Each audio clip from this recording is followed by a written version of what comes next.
महाराष्ट्र में विधानसभा चुनाव का बिगुल बज चुका है। पक्ष विपक्ष सब अपनी अपनी तरह से बातें रख रहे हैं।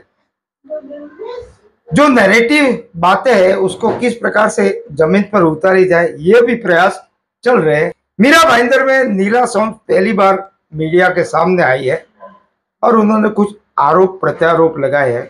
अब इन आरोप प्रत्यारोपों में कितनी सच्चाई है यह तो वही जाने या जांच के बाद बात में आएगी। लेकिन चुनाव के ठीक पहले आकर इस प्रकार की बातें करना कुछ रास नहीं आ रहा है। वो रास इसलिए नहीं आ रहा है कि नीला सौंफ भी भारतीय जनता पार्टी का ही हिस्सा है, अर्थात भारतीय जनता पार्टी के लोग ही एक दूसरे को गिराने पर तुले हुए हैं।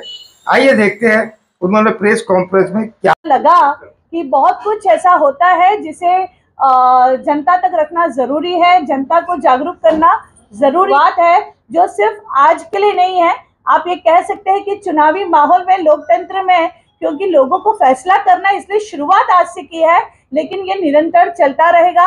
आप सबका सहयोग बनेगा, मिलेगा, तो आई एम श्योर कि हम इससे और भी कई फैसलों तक लेके जा सकते हैं। 7 साल बाद क्यों याद आया कि ये सब भ्रष्टाचार हो? उस भ्रष्टाचार में तो आप भी शामिल है, नगर सेवक। आपने 1-2 मुद्दों के ऊपर विरोध किया, बाकी तो सभी जगह पे आप बहुत से जैसे विषय पे आप मोदक हो, अनुमोदक हो और बहुत अच्छे संबंध है आपके, और आप भ्रष्टाचारी नेता कैसे हो गए? जरा इस पे स्पष्टीकरण करिए और नाम बताइए कौन है। आप भी हवा में गोलियां मत चलाइए।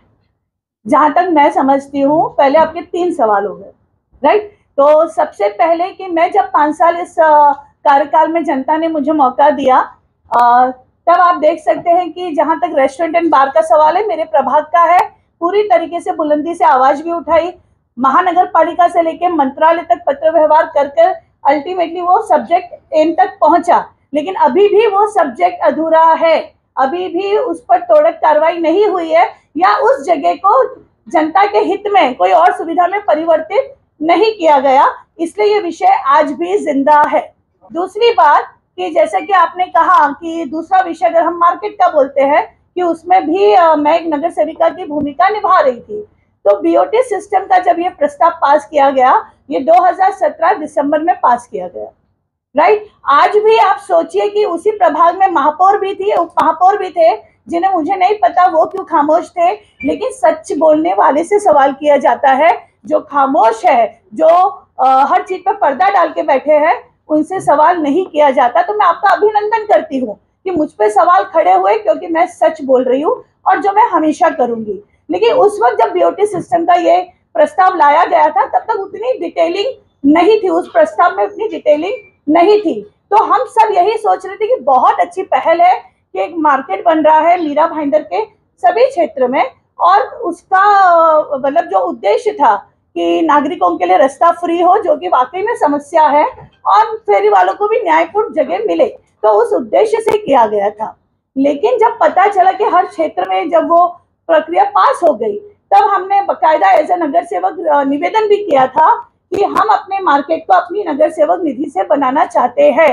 और तब कहा गया कि ये प्रस्ताव पूरे मीरा भाईंदर क्षेत्र का है, सिर्फ आपके प्रभाग या आपके प्रभाग का नहीं है, तो वो संभव नहीं होगा, ये पूरे क्षेत्र का है, तो इट इज नॉट एक्सेप्टेबल। दूसरा सवाल ये है कि जब ये भ्रष्टाचार हो रहे थे, तब आपने क्यों नहीं ये प्रेस कॉन्फ्रेंस बुलाई और इतने पत्रकारों को बुला के ये सच्चाई सामने क्यों नहीं रखी? आज ही ये नौबत क्यों आई है कि आप प्रेस कॉन्फ्रेंस करके ये पूरी सच्चाई मीरा भाईंदर के सामने रख रहे हैं? फाइन, तो सबसे पहले कि हम सभी जानते हैं कि 5 साल के लिए जब हम किसी को चुन लेते हैं, तो हम सभी हेल्पलेस हो जाते हैं, फिर चाहे वो अच्छा हो या बुरा हो। आपको पता है, आप सिर्फ बोल सकते हो, आप अपने विषय को रख सकते हो, बट समाधान पर नहीं पहुंच सकते हो। कहीं आप भी सरकार का हिस्सा है, अभी आपने बताया कि मैंने पत्र व्यवहार किया, तो सरकार ने आपने क्यों नहीं सुनी? सबसे पहले कि यहाँ पर क्योंकि जो दोनों विषय है वो महानगर पालिका से संबंधित है। वो मतलब आमदार जो आप बोलते हो कि महानगर पालिका में जिसकी गोयल जी आंसर तो सुन लीजिए, आपका क्वेश्चन था नहीं सुन, आप सुनने के बाद डिसीजन लीजिए। हाँ, महानगर दोनों ही विषय महानगर पालिका के हैं। आप ही सभी लोगों ने एक बार नहीं हजारों बार छापा है कि महानगर पालिका का सर्वोच्च नेता कौन है। तो महानगर पालिका के विषय में, महानगर पालिका के प्रस्तावों में उसी सर्वोच्च नेता का नाम लिया जाएगा। बात रही मंत्रालय से, तो मंत्रालय से बार वाले विषय को न्याय मिला और बहुमत से पास किया हुआ प्रस्ताव विखंडित हुआ। तो लेट्स एनालाइज कि वो महानगर पालिका का विषय था कि वो आपके मंत्रालय का विषय था। अभी संहिता लागू हुआ तो तब क्या ये आपका शुभ मुहूर्त था? पहला क्वेश्चन। दूसरा, आपने कहा कि 17 से 22 तक भ्रष्टाचार हुआ, तो 22 के बाद क्या भ्रष्टाचार की गंगा मुक्त हो गई? उसमें कोई भ्रष्टाचार नहीं हुआ? इस पे आप सफाई दीजिए। तीसरी चीज, आप उसी में सत्ता में रखी, जब सत्ता में थी तब आपने आवाज क्यों नहीं उठाई? 3 प्रश्नों का जवाब दीजिए। ठीक है, सबसे पहला आपका जो प्रश्न था कि अभी क्यों विषय लाई, वो तो मैं जवाब दे चुकी हूँ। दूसरा कि 17 से 22 भ्रष्टाचार हुआ, ये मेरी लाइन नहीं है, ये आपकी लाइन है। मैं विषयों को ला रही हूँ, मैं जनरल कोट कभी नहीं करती हूँ, मैं विषयों पे बात करती हूँ। आपने मुझे जनरल कोटेशन देते हुए नहीं बोला सब भ्रष्ट नहीं। सर, 22 के बाद से लेकर 24 तक क्या भ्रष्टाचार नहीं हुआ? मुझे बोलने दीजिए। जो मंडी की, सुनिए, हाँ, मेरी भी जानकारी ले लीजिए, मैं पत्रकार हूँ। हाँ जी। जो जहाँ जहाँ मंडी बना, वो मंडी में दुकान इसलिए नहीं लगा कि मनपा के अधिकारियों को वसूली करना था। मैं खुद उसका गवाह हूँ। जैसल पार्क में मंडी समिति बना, बोला इसमें दुकान मत लगाओ, स्टेशन से लेके लगाओ ताकि मैं वसूली करूँ, और 5 बजे तक दुकान गायब रहता है, उसके बाद दुकान लगाते हैं, वसूली होती है।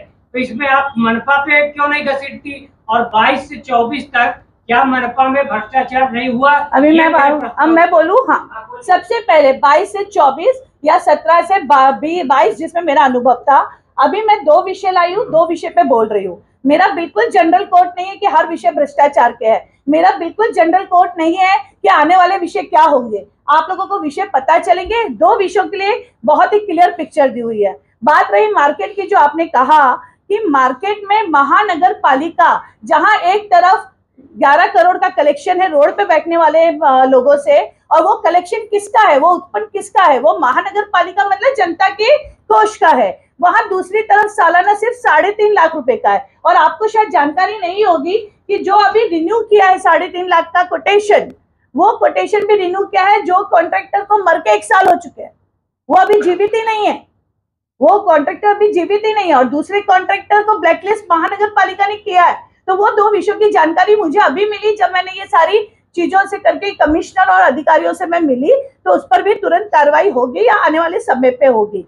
तो मेरा जनरल कोर्ट नहीं है। दूसरा विषय कि मार्केट का जब कलेक्शन एक तरफ महानगर पालिका का 11 लाख है और मार्केट में बैठे हुए लोगों का कलेक्शन 3.5 लाख है, तो ये बहुत ही कॉमन सेंस है कि मार्केट के बाहर जब महानगर पालिका के फेरी वाले जब बैठते हैं, जिनसे कलेक्शन मिल रहा है, वो फेरी वालों को नहीं उठाते हैं, क्योंकि उनको ये पता है कि जो बाहर बैठे फेरी वाले हैं वो महानगर पालिका को उत्पन्न दे रहे हैं, और जो अंदर बैठे वाले फेरी वाले हैं वो ठेकेदार को उत्पन्न दे रहे हैं। तो हम क्या चाहेंगे?